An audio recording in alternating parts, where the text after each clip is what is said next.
Hello Taurus and welcome sa inyong reading. So this is Taurus June 4 to June the 7th. Ayan, para po sa mga bago, don't forget to click the subscribe button, smash the like button and comment below kung kayo nakaka-resonate, and don't forget to hit the notification bell para po ma-notify po kayo every time na tayo po ay nagre-release ng bagong video. Ayan.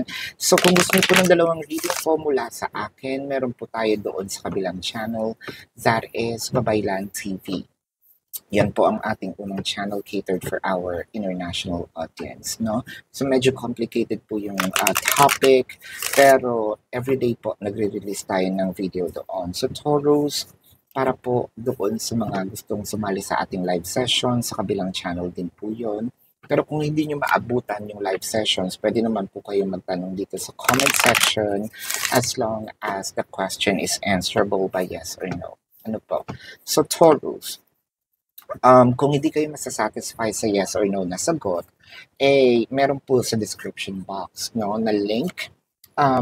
All you have to do is either to click the link or copy the link. No, pwede po kayo magtanong sa website at take advantage of the promotion. It's a discounted price po yun na 4+1. And also, kung gusto niyo pong mag-avail ng ating private reading, nandun din po yun sa description box. So, Taurus, I want you to know that this is a general reading. You may resonate with the entire reading or you may resonate with some bits and pieces of the reading. Take what's only yours. And magsimula na tayo. Taurus, ang nakikita ko dito, parang unti-unti mo nang nakikita yung sarili mo sa person mo na kami yata ang magkasama nito pang habang buhay. Kami yata yung magsasama pang matagalan. No? Nakikita mo yung sarili mo na nababago ka din in a positive way. Kung dating palagimik ka, no, palalabas, mas napapansin mo, mas gusto mong nasa bahay ka na lang. It's not a sign of aging, but more of a sign that you are satisfied being with your person, yung kayong dalawa lang, no? Mas gusto mo yung kumakain kayong dalawa lang, no? Hindi naman yung hindi ito obsessions, no? Well, let's say probably, pero more of in a positive side, but more of ano pa nga hanapin natin kung satisfied tayo sa isa't isa, di ba? With the Three of Swords, the Knave of Wands, and the Knight of Pentacles, it may not be a perfect relationship, but this is a relationship that we can work on, di ba? Sabihin natin na, sige, meron tayong mga challenges, meron tayong mga differences, well, of course, that's why we are called individuals, no? Pero ang sabi mo dito, kayang i-manage, kayang ayusin, kayang patakbuhin, no? This is one of the relationship na pwede mong sabihin na hindi ganun ka-stressful, no?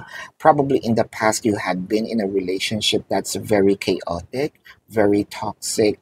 This one is really manageable. And I feel like hindi lang ikaw yung nagbago, pati yung person mo with the Five of Wands and the Ace of Cups.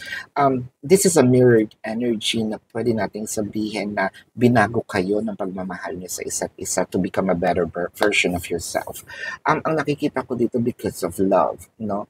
Mas naging makatao, naging mas sabihin natin empath tayo, no? Yung empathy natin is parang na-nurture, no? Kumbaga, you have shared a lot of good values together. Yung isang masungit, ngayon naging malawak ang pangunawa, no? Yung isang masyadong lenient, nagkaroon ng control para hindi naman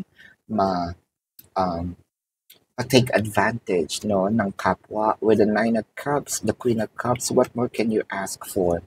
I feel like nakikita mo rin yung sarili mo na bumubuo ng family, no, with your person. Katulad ng sabi ko, this may not be a perfect relationship, but with the Nine of Cups, this is somewhat close to perfection and close to the ideal, no, relationship that you have with the Three of Wands. I feel like kailangan lang ng konti pang pag-aantay for you to experience, you know, those checklists on your bucket list. No, pero nakikita ko nga is Again, paunti-unti ninyo, unti-unti, slowly but surely, pero this is the relationship, Taurus, that I can say na itong taong to is meant for you. Itong taong to is destined to be with you. And this will be the person for the rest of your life, no? Congratulations, Taurus, because you found the one. And tignan natin ang zodiac sign ng person mo. It could be their sun sign or a placement in their chart. I am seeing Leo, Pisces, Scorpio, pwedeng kapwa Taurus din, no? Sagittarius, Aries, Virgo, and Cancer. Ayan. So this is your reading, Taurus. Again, for those of you who's new to the channel, don't forget to click the subscribe button, smash the like button, comment below kung kayo nakaka-resonate, and hit the notification bell. At kung gusto niyo po ng dalawang reading sa akin, nasa kabilang channel po yun, that is Babaylan TV. No? Yan po ang ating unang channel catered for our international audience. And Taurus, maraming salamat po. No?